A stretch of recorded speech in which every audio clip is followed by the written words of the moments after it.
A little background, so the context here. I'm somebody who's sort of an expert in marketing and in founding businesses around marketing services and in founding businesses in technology. And, on a really good day, like if you look at the book, right, Big Data-Driven Business, right, a really good day, I'm helping marketers be more effective, right? In some cases, slightly more effective than they were before I had that really good day. And it's so exciting to be now at a place like LinkedIn doing things to help not only marketers be more successful, but ultimately help the future of all of our world be more successful, right? Help these students go through their journey and become more productive professionals. And so being here to talk about this and tying more directly, how is LinkedIn thinking about this? And how are we solving some really significant problems that we are referring to the higher education chasm? So what are the trends that are leading us to this chasm?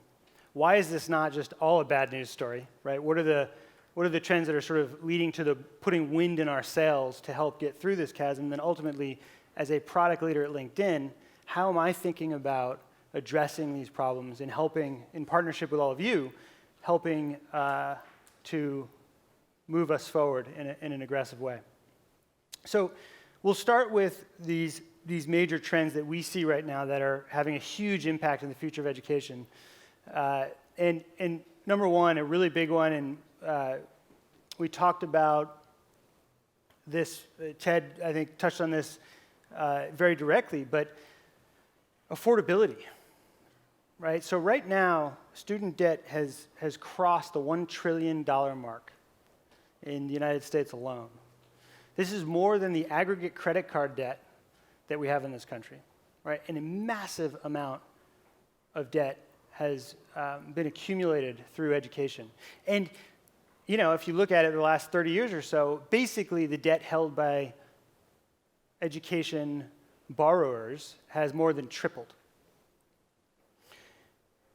Incredible problem that's been really kind of thrust into the limelight starting in that 2008, 2009 period where we went through this dip in our economy that's been more significant than anything since the Great Depression. And so people are now saying, well, wait a second, is this worth what I'm spending for it? Is it worth all of this debt? And that sort of inextricably is tied to trend number two. So outcomes, right? Am I getting value for all of this money that I'm spending, all of this debt that I'm accumulating? And as Ted talked about, the Obama administration has been very aggressive in helping to create frameworks for measuring this, helping to get us out of the world where we're basically ranking universities to sell magazines, right? Basically moving us into outcome-based understanding of the dollars we're spending. So that's another huge trend that is going to affect education into the future. Third big trend is this notion of, did that switch?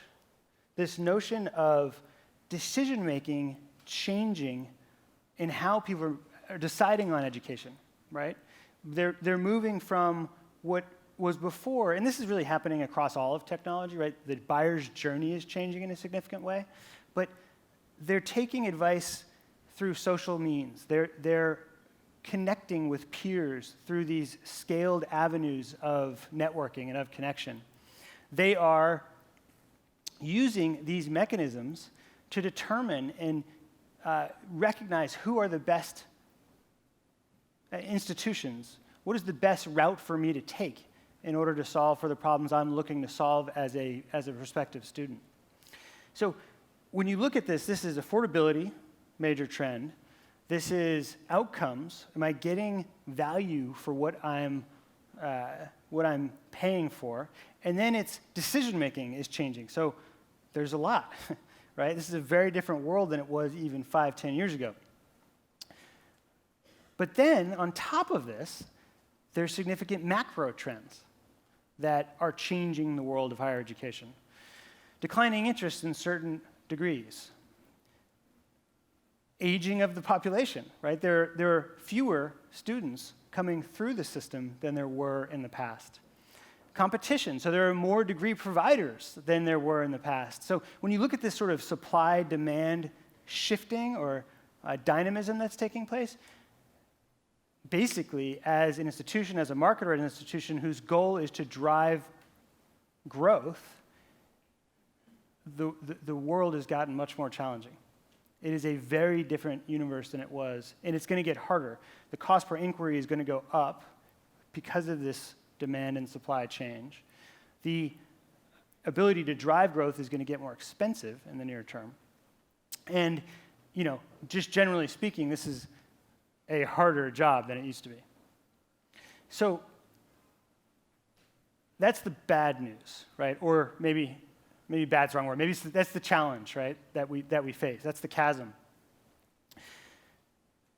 It's not all bad news, though. We see tremendous opportunity to embrace what's changing in the world in order to get not only past the chasm, but into a perpetual state of improving beyond the chasm. And there are sort of three main themes here, and I want to talk about these, but basically we look at it and say, look, outcomes are more important than anything else.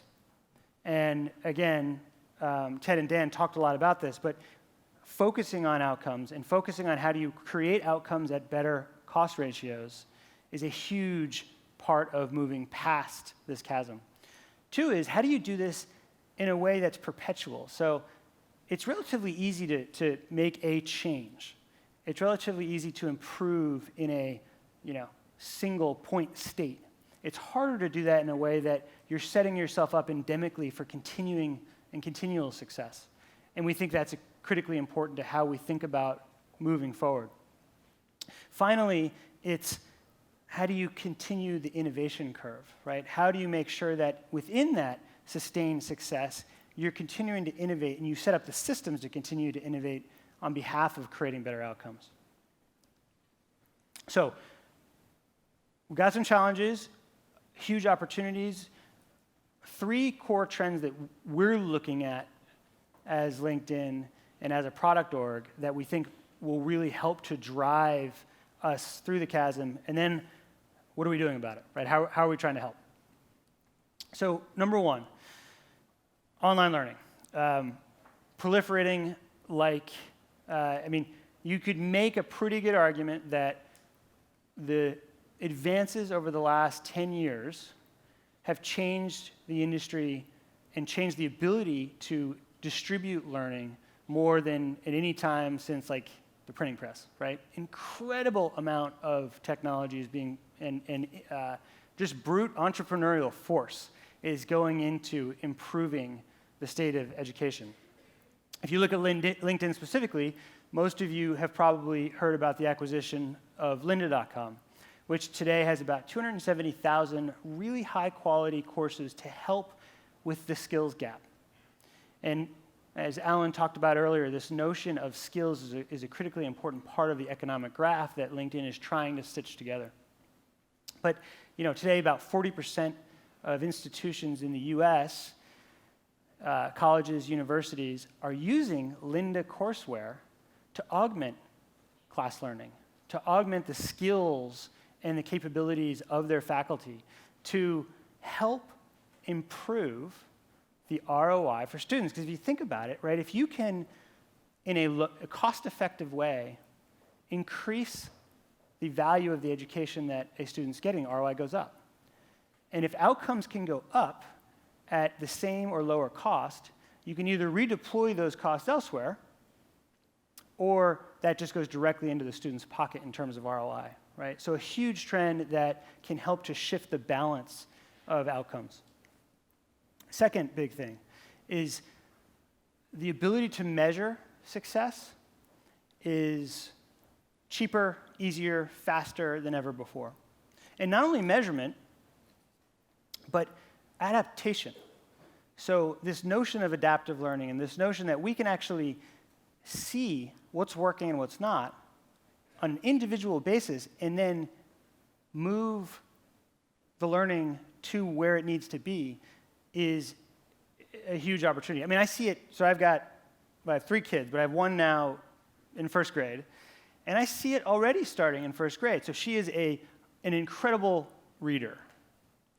She is, far and away the best reader in her class. She is a mediocre math student for a first grader, right? She's sort of maybe middle to bottom of her class. And there's no adjustment, right? She's bored to death in the reading she's doing. She's pretty challenged by the math she's doing. And there's no adjustment in the classroom for that, right? And that continues, but it shouldn't. The technologies are there today to solve that.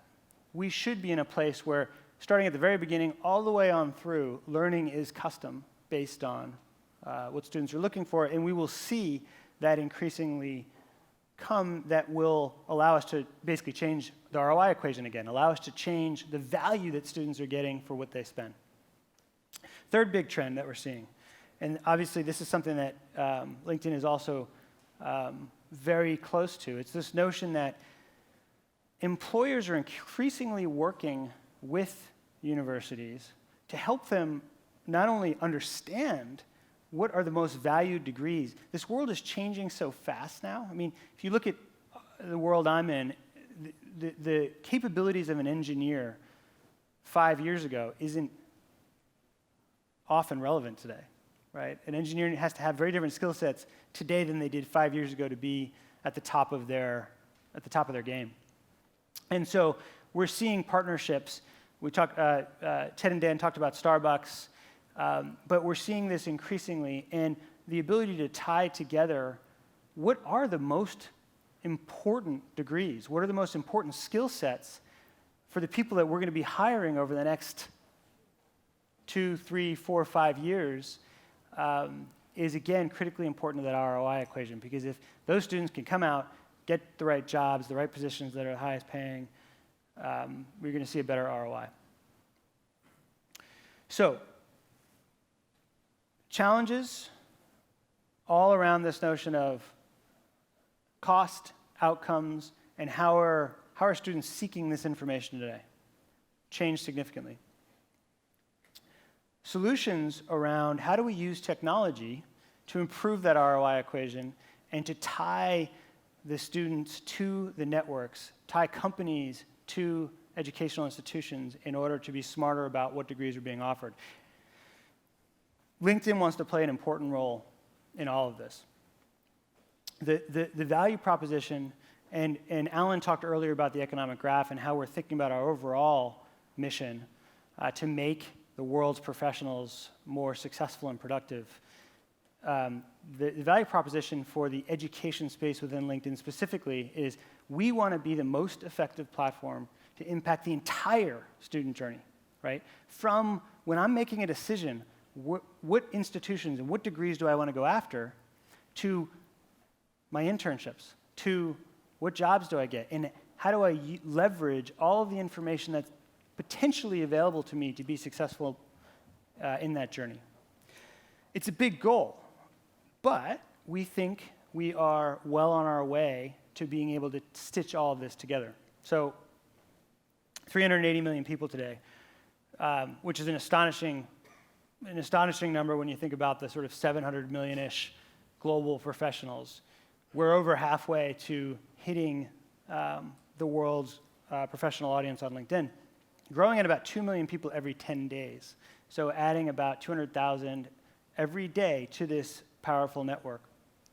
And again, Alan talked about this earlier, but the power of this is all of this knowledge, this network effect that comes out of stitching these different areas together, from the membership to the companies they work for, the jobs that not only they have but are available to them, the schools that they go through, what happens to the people that come through those schools, how successful are they, and the alumni networks that they can tap into, ultimately to the knowledge and the skills that they can develop through all of this interaction. Today, students are seeking this information online. We're seeing incredible growth. I think we mentioned earlier that it's the fastest growing cohort within LinkedIn, the student population. The they're seeking this information from professional networks. This was actually a stat that was astonishing to me, that it's almost as significant as their peer groups in terms of seeking information about education is the professional network world. And of course, LinkedIn is far and away the largest global professional network. And we're building products and thinking about the value chain, both from the student side.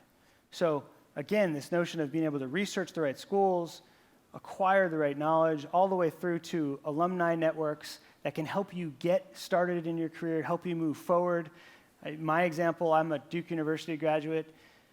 My first company, just about everything I accomplished in that first company was based on my Duke alumni network, right? Based on the fact that I could tap into this incredible resource of people that, because of the affinity, because of the fact that we both graduated from the same institution, they trusted me more than a random connection would have. And it allowed me to get that start. We're thinking about this from the institutional side as well. So products that are supporting sort of each subcomponent of an institution, from some of the more obvious ones like development and career services, to now with Linda, educational services. How do we help augment the education with all of the courseware that Linda has aggregated? Thought leadership in IP development, areas that as you can connect to the right people out there that have this knowledge and have these skill sets. Another great example, I had, unfortunately, somebody in my family that developed brain cancer. Again, Duke University saw on CBS is doing incredible research into brain cancer. And with a few clicks on LinkedIn, I had a phone call set up between her and the researcher that was doing that research. That's unbelievable, right? Think about how that would have happened in the past, if at all, right? How would you get a hold of somebody in that position? So what are we doing today in the marketing space specifically, right? We're thinking about this holistically. If we sort of level down a little bit, how are we helping higher education be more successful in getting to students and helping them understand why this institution is the right one for them? So about 8 months ago now, we launched the world's first full funnel marketing platform, specifically geared towards professional audiences. And it's a platform that, for the first time, enables you to, at any stage of that buyer's journey, hit the right person with the right message at the right time, and then measure it, and then see what's working across that entire life cycle. Because we took a step back and said, well, what would people want, right? What would a marketer want in this world? Well, the first thing you'd want is you want to be in front of that prospect early. When they're just starting to think about this, you want awareness about you and your program. Because if you're not in there at that early stage, as that buyer's journey moves on, the chances of you capturing that opportunity get increasingly small, right?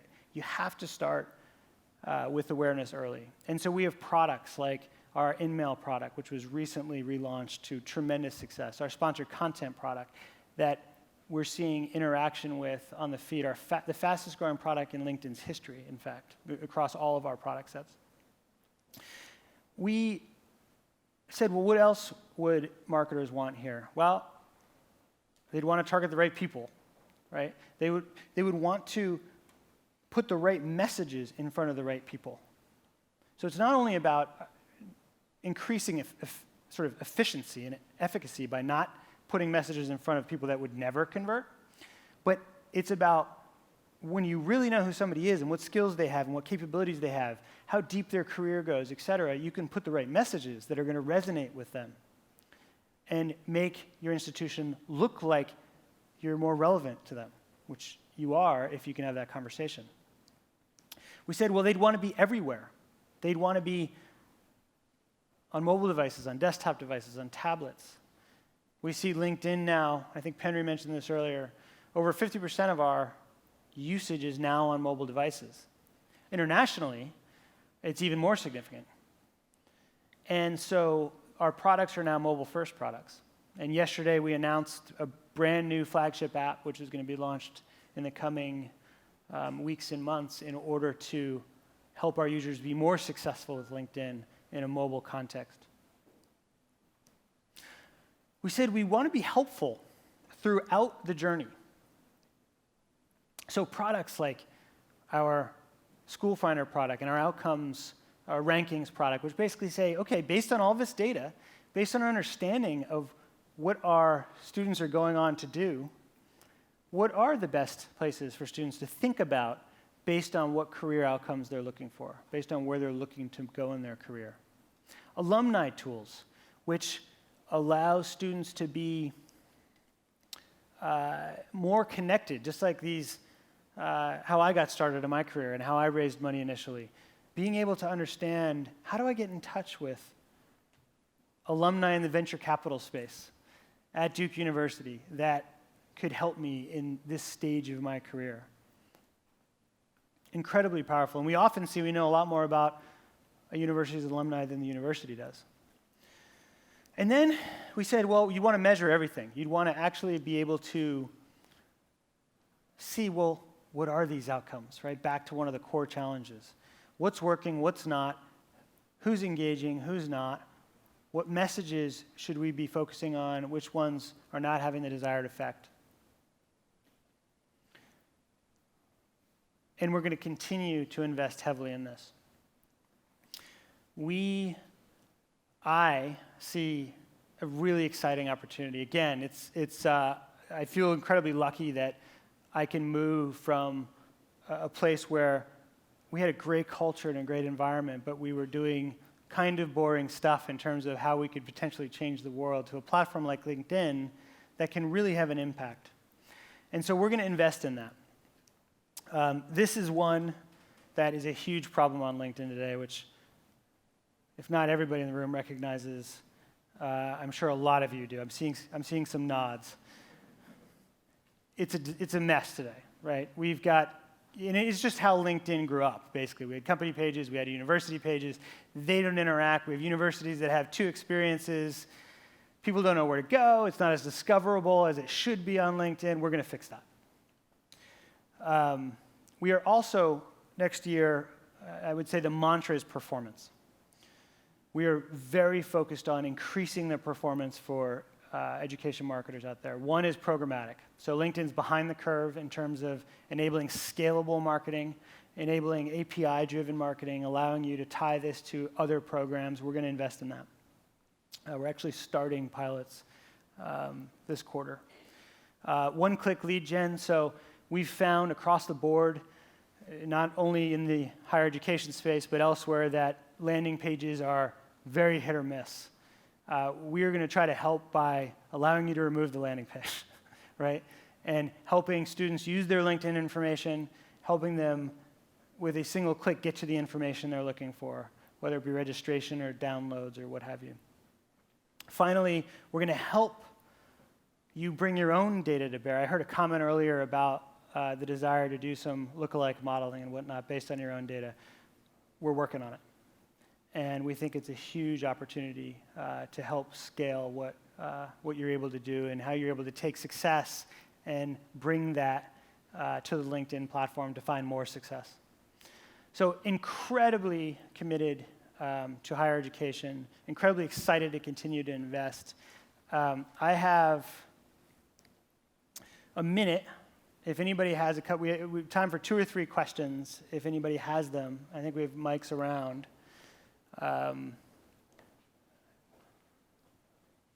There's one back here, back left here. Hi, my name is Amy. I'm with Columbia Journalism School. Do you have a date in mind for when that page merger is going to happen? Unfortunately, I don't. But we're committed to 2016, that it's going to get done next year. Thank you.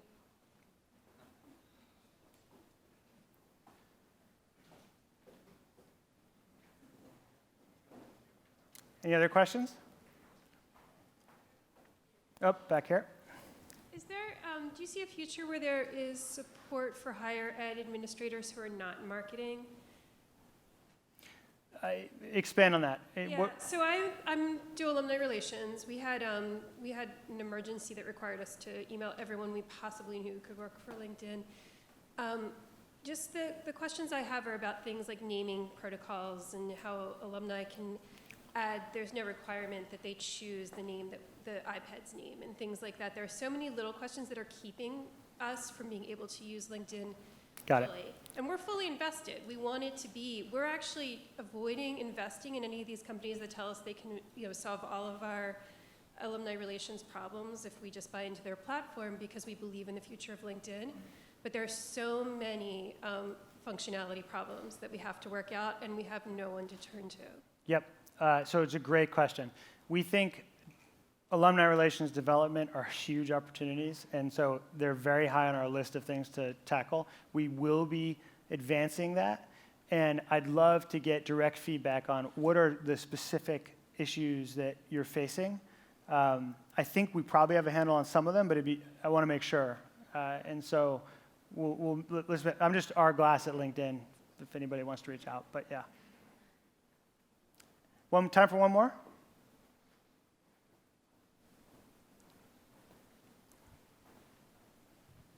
Hi, Jessica Hinkle with Laureate Education. One of the things that I found really interesting about the Lynda acquisition is that you kind of started to get into our space a little bit, and so I'm just wondering how, the way that you were talking about the acquisition and the role of Lynda for, to benefit educational institutions is great, but at the same time, you are also competing. So could you talk a little bit about how you see the Lynda asset kind of evolving? Yeah, it's another great question. So I think that our perspective on Lynda is that it's incredible content to help fill skills gaps.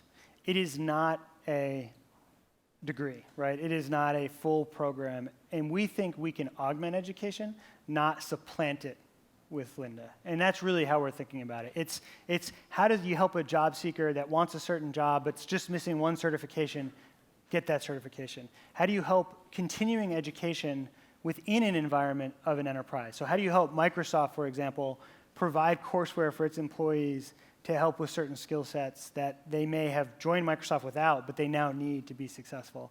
And it's how do we help universities and institutions deliver better ROI through online learning? That's really kind of how we're thinking about it. We're not thinking about it in this sort of competitive way. I can certainly understand that perspective, but we really want to help augment versus replace. Thanks. Thank you so much.